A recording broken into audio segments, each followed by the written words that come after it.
فلوج النهارده هيبقى مختلف علشان معانا حد متميز جدا يا جماعه. هو مستر اسامه.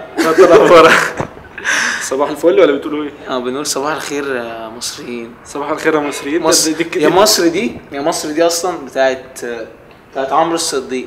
خلاص احنا النهارده تقريبا الفلوج كله هيبقى في الشركه، بحيث ما ينزل برضو ايه نصور معاه ونتكلم في موضوع مهم جدا. اسامه اللي هيكلمنا عنه. لا ده مش هنتكلم انت. مش انا، لا خلاص مش انا. مش عارف، بحب النور اللي بيطلع من الشباك ده، الشعاع الخفيف ده.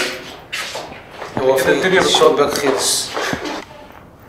كان عندنا حته ده القطه نجيبها يا قطه كبيره جدا. بخاف يا ابني من القطط دي. وصيه بيخاف. طلع في الفلوج. عاش من القطط دي جدا. عاش. القطط الشرازي دي اصلا ما بحسهاش قطه يا ابني، دي عسل جدا يا ابني. السيامي يا ابني. السيامي دي لما بتكبر وشها بيبقى فيه حته نقطه كده مرعبه. حلو قوي حوار الفلوجينج ده. انت بتفضل تعمل كده على طول بس. عمرو الصديق مش موجود. عمرو فعلا تبقى هذه الضغط يعني مش هتفضل تعبان، بس مش صحيه. الصحيه اللي اعرفها ان هي بتبقى كده شويه. بصي خلي بالك، انت بتقول لي ايه؟ انت قد الكلمه اللي انت قلتها لي دي؟ قدها بصراحه جدا. يعني انت بتحبني بعد وقت الشغل؟ لا بحبك وقت الشغل برضه، بس دي معامله ودي معامله، وانت كمان. ليه يا جماعه الكلام ده؟ انت بترمي حبنا؟ يا نهار ابيض. برمي حبنا ايه؟ بحبك يا جونيور. اترمت على الارض، اترمت في خلاص يا ابني. شفت حبنا بيقع على الارض. شويه هوا كده يجوا يطيروا حبنا عادي. عشان حبنا ضعيف ملوش اساس. حبنا قوي جدا. اقعدوا كلموا في حبكم وسيبوا الشغل. حبوا في بعض. فاكرين ده يا جدعان؟ كان بيتباع قبل كده. مش هيفتكروه يا ابني. كان اسمه باستو. تلاقي مازن هو اللي عارفه، لانه مازن في الهرم معاك. اشرب يا عبد الله بقى. قدح من الماء. قدح مش عارف. قدح اشرب. المهم يعني ان هي كانت بخار وانا بشرب في ازاز. انت لما عملت معايا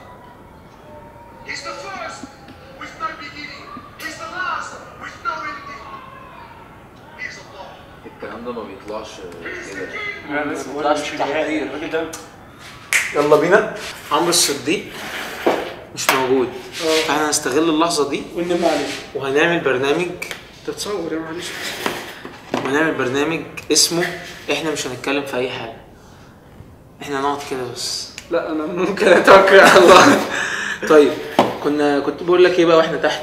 لما كنا بنتفرج على محمد هوبلوس. جدا هو قد ايه الصدق اللي فيه الدعايه ده جدا. يعني الواحد بيحس ان هو منافق وبيعمل حاجات دي. الراجل ده قد ايه هو عارف انت بص، لما بتشوف واحد صادق انت بتحس جدا. صح، بتحس جدا لان هو ايه، عنده صدق كده في الكلام. يعني الكلام بتاعه مش متحور. بيتكلم بحرقه عن الدين. بصراحه ما بحسش يعني. وخلينا برضو، كان واحد صاحبي اسمه عمر قال لي قبل كده ان احنا ربنا حطلنا زي الصحابه وانجازاتهم والكلام دي عشان تحس ان انت، عشان تحفزنا وتحسسك برضو ان انت ايه مهما عملت. اوعى تفتكر ان انت عملت حاجه خالص.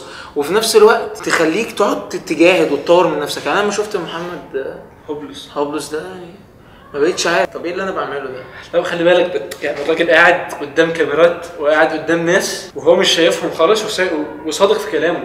مش مثلا هو بيعمل كده، مش مثلا بيريكورد وبيقطع. والله فعلا ده حقيقي. يعني هو فعلا الراجل قاعد بيتكلم عن ربنا قدامه، ناس قاعده قدامه وهو قاعد على كرسي. طب الكاميرات قدامه وهو مش شايف الشهره، مش شايف الحاجات دي كلها. هو مش شايف حاجه. بيتكلم عن ربنا، بيقول قدره ربنا كذا، علم ربنا كذا. الراجل عروق بيتكلم بحرقه وفاهم ويخبط على الترابيزه. The greatest prophet to ever receive revelation was Muhammad sallallahu alayhi wa sallam. The greatest creation that Allah ever created was Muhammad sallallahu alayhi wa sallam. And he says even me.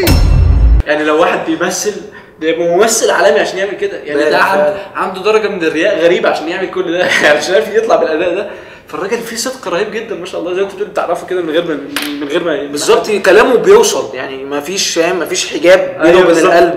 بتلاقي الكلام بيخش دايركت كده في قلبك. طيب انا دلوقتي عايز اعرف ايه ممكن يبقى من علامات الصدق او الاخلاص؟ علامات الصدق والاخلاص ان الواحد يبقى عنده الاعمال الخفيه اكتر من الاعمال الظاهره. يعني ايه؟ يعني انا مثلا خايف على نفسي من فتنه السوشيال ميديا والشهره، تعمل ايه؟ هل اوقف خالص؟ ده حل من الحلول للاسلم. وفي حل تاني، طب انا عايز اعمل عشان افيد الناس وفي نفس الوقت ما تضرش. تعمل ايه؟ ان تبقى، وده الطبيعه عامه، دي احسن مرحله، ان تبقى اعمالك الخفيه اكتر من اعمالك الظاهره. يعني مثلا ايه؟ يعني مثلا هديك مثال، الناس من بره شايفاك بتصلي صلاه ما شاء الله الظهر عصر مغرب عشاء فجر في الجامع، فده اللي ظاهر للناس. ممكن يبقى فيه رياء، ممكن يبقى يشوبوا شويه حاجات. طب انا المفروض وبظهر على السوشيال ميديا وبتكلم في الدين، المفروض اعمل ايه ورا؟ المفروض يبقى يعني اقل قليل. يعني لو واحد مشهور او تلاقي بس عنده قيام ليل كتير جدا محدش يعرف عنه حاجه، فاهم؟ في اوضه لوحده بالليل. طب الحاجات الخفيه دي بتنجو منها النفس برضه؟ هو فكره الحاجات الخفيه دي، ده انا ما حدش يعرف ان انا بقعد 12 ساعه واقف. فكره الحاجات الخفيه دي وليه الاعمال الفرديه اتقل حاجه على النفس. جرب كده قول مثلا ايه، هننزل نصلي العصر مع بعض، هتنزل صح. طب تعالى نقول ايه، يلا مفيش حد النهارده موجود وانا قاعد لوحدي. ما هو الصحبه بتقوي، عشان كده دايما بيقول لك خليك مع الصحبه.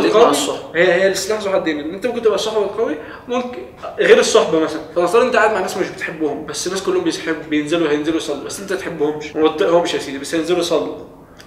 هتنزل ليه؟ عشان ازاي منظري يبقى ينزلوا ولا ما نزلتش. فاهم؟ لكن جرب بقى تقعد لوحدك خالص بقى، ولا صحبه ولا حاجه، جرب لوحدك خالص. ايه رايك؟ تقعد شويه، طب ما اتوضى وصلي هنا بسرعه يعني. يا ابني يا باشا مش عندي شغل، مش هتقول لنفسك كده انا وش هاخد القرار ان انا هنتخ، فاهم؟ ففكره الاعمال الخفيه دي ايه؟ ان ما حدش شايفك خالص، فاهم؟ بيور لربنا. فلو اشتغلت وانت في الفتره دي يبقى انت عندك صدق، انت بتعمل كده عشان ربنا مش عشان الناس. دي اكيد بيبقى ريفليكشن على الباقي. طبعا بيبان بقى انك صادق بقى. يعني تشوف واحد زي مثلا محمد هوبلوس، ده راجل حسابه على خير، لا نزكيه على الله، لكن حسابه على خير. ناس زي دي، هو ده عنده جهد فردي قوي جدا لدرجه ان هو يخليه يستحمل شهره، سوشيال ميديا، الناس تيجي تجيله في المسجد. لكن لو جبنا واحد زي حالاتنا كده خربان، وجيت قمت قعدته وجبت له كرسي وجبت له ناس تقعد تحتيه وتقعد تكلمه، طبعا قلبك انا الشيخ فلان الفلاني، انا الداعيه فلان الفلاني، ولو مش بتقول للناس كده بس من جواك، ولو حد جه قال لك كلمه كده ولا كده، ايه ده انت ما تعرفش انا مين، ايه ده، كل ده جوه نفسك محدش سامعه، بس بلاوي على قلبك. بس انت في نفس الوقت يعني بتقعد يعني تقول يا رب، وبتحسن الظن في الله سبحانه وتعالى. طبعا ما هو احسان الظن، بس انا امشي خطوات صح. الله. يعني ايه، ما ينفعش واحد يقول ايه والله انا هروح ارمي نفسي في ديسكو، بقول ان شاء الله انا همسك نفسي وانا متوكل على ربنا وهدعو الناس دي، وهدعو الناس. يا عم انت حاطط نفسك فين؟ فاهم؟ واحد اعماله القلبيه والفرديه ضعيفه جدا وعلاقته بربنا ضعيفه، ويطلع ويصور فيديوز وينزل يبقى مشهور وبيتكلم في الدين. طب انت يعني خلي بالك، ودي حاجه انا مش بعرف في نفسي الكلام ده، انا بقول ان انا في اول واحد في حاجات زي كده. تجرب مثلا تقول ايه رايك يا شيخ، عيش معايا في المثال، ايه رايك يا شيخ وصيه تيجي تكلمنا النهارده عن الاستغفار والتسبيح؟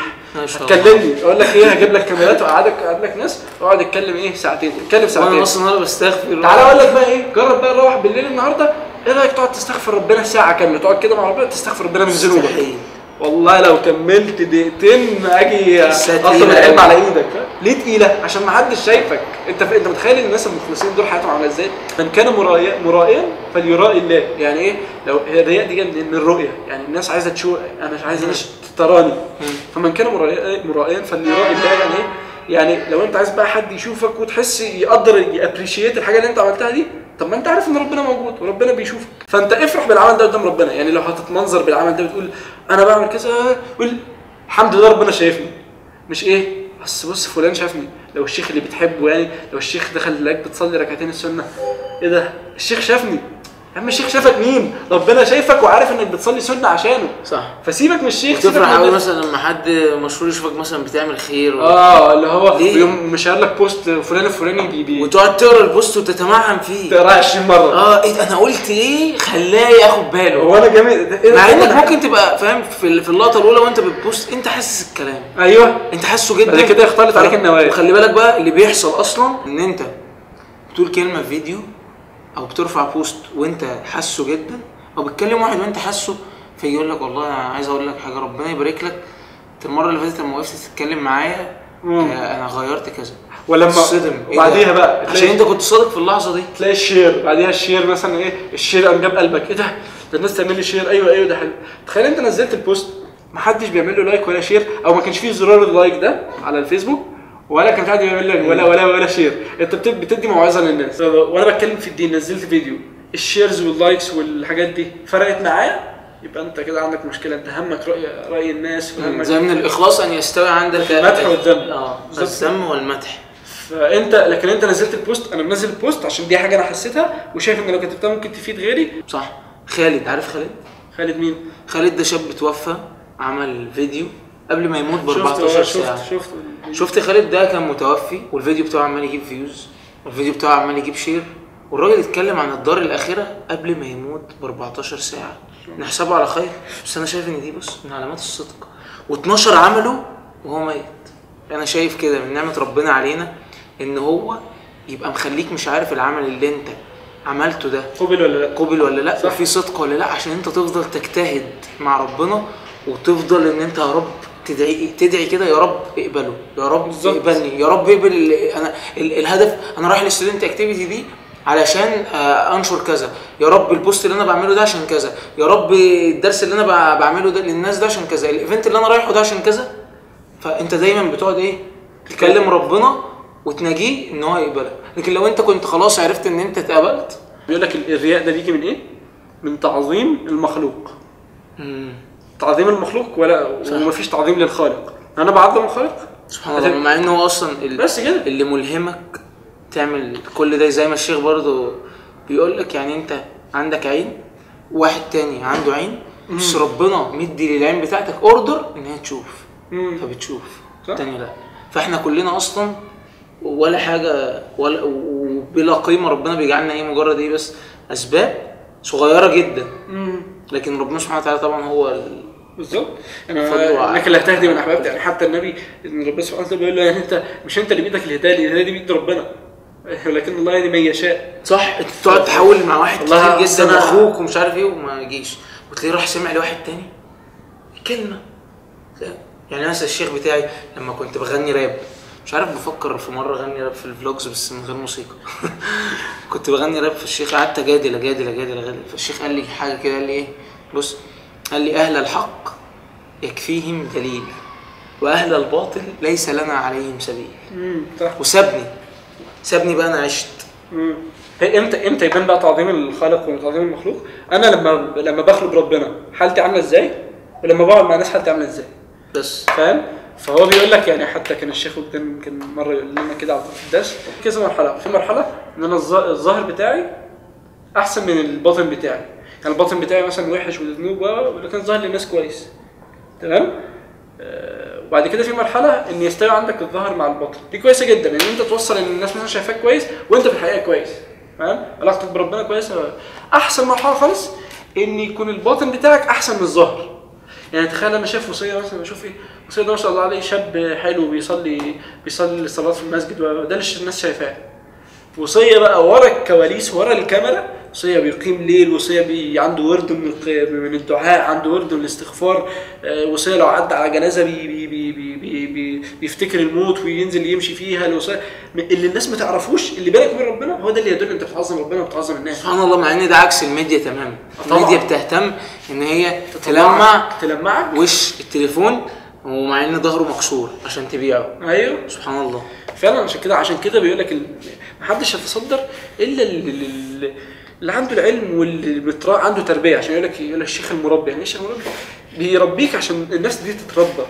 تلاقي الشيخ مثلا تقول له يا شيخ والله انا جاي لي ايفنت ينفع اروح اتكلم فيه، فلو الشيخ قال لك لا اسمع الكلام، هو عارف ان انت قلبك ما يستحملش الفولورز، عارف ان قلبك ما يستحملش ال 700 واحد اللي هيقعدوا لك في المدرج، هو عارف ان قلبك فيقول لك لا ما تروحش، تاخد الكلام وخلاص ما تراجعش، فاهم؟ الشيخ جه قال لك مع ان واحد يقول لك بص استفتي قلبك، مع ان قلبك احيانا الثانيه واحده. يعني انا دلوقتي هعرض عليك مثلا عمره ما اتعرض على قلبك قبل كده، هسالك سؤال في الفيزياء استفتي قلبك، هتطلع اجابه؟ لا ارجع للشيخ، ارجع للعالم يا باشا يقول لي علمني الفيزياء. لكن الشيخ لا هتستفتي قلبك ازاي وانت ما عندكش ابيليتي ان انت تجاوب؟ يعني واحد برضه يقول لي انا هستفتي قلبي واشوف الامر ده انا هيتيسر لي تستفتيه ازاي؟ انت اصلا ما عندكش العلم الكافي أيوة. عشان تستفتيه، فاكيد هيديك اجابه غلط. مره واحد صاحبي كان كاتب بوست كده بيقول لك نظف قلبك قبل ما تستفتيه، يعني فاهم بالظبط. قال لك استفتي قلبي يا عم. الشيخ حازم شومان بيقول التصفيه قبل التحليه، يعني ايه؟ نظف قلبك كويس وبعد كده حليه عشان تعرف تطلع ايه حاجه كويسه. انا يهمني انا عملت كده عشان مين؟ عشان ربنا ولا عشان الناس؟ بالظبط. عشان ربنا. طب الناس استفادت، الناس ما استفادتش، دي مش بتاعتك. انك لا تهدي من احببت، انت عليك وما عليك الا البلاغ المبين. انت شغلانتك انك تبلغ الدين. سبحان الله برضو، يعني انت ما بتقبلش، يعني انت ما بتقدرش احنا كبشر ما عندناش ابيليتي ان احنا نقبل ونستنى كلام الناس الكبير قوي لينا والاراء المتعدده. هتخش في شكوك، انت هتتجنن. انت واحد بتعمله لواحد فالاجابه 2، لكن واحد بتعمله ولسه هتشوف الارقام اللي هتقعد تجيلك، فانت لسه مش عارف الاجابه كام، فتوتر جدا يا ابني. فالاخلاص ده من اتقل المسائل والله، يعني موال كبير يعني، بس يعني مش عايزين الموضوع ده يعمل وسواس للناس. زي ما قلنا هو طريقه صعب ان انت تحققه، ولكن هو مش مستحيل، بس انت بتفضل تجاهد. The Prophet of Allah in the authentic hadith, speaking to Sahaba, speaking to the greatest ummah that ever walked the earth, speaking to your fathers, speaking to a ummah that happily gave their lives for the pleasure of Allah. People who did the utmost, the biggest sacrifices, and they deemed themselves as the most insignificant people. Today you do nothing and you think you're up there. They did everything and they thought that they were down there. The Prophet of Allah speaking to them, he says none of you, who's he speaking to? He says none of you will enter Jannah through your actions. None. Allah doesn't need you, my brother. Allah doesn't need me. Allah doesn't need us. And we have to understand, because this is Aqeedah. You have to know this so that when you worship, you are always humbled. When you worship Him, you never have pride. When you worship Him, you never have arrogance. Because you know, at any given point in time, I am where I am only through His mercy. Only through His rahmah, I am where I am. Not because of your own actions. That every single human being, whoever lived, whoever's living, and whoever is to come and live on this earth, wallahi, every single human being, every single jinn, every single animal that walks on this earth, every single bird that takes the flight in the sky, every single fish that swims in the oceans of Allah Azza wa Jal, wallahi, every single land, every single country, wallahi, with all their governments and all their military force and all their might and all their science and all their money and all their know-how, all with the exception of none, every country, every tree, every grain of sand, every mountain, every river, every ocean,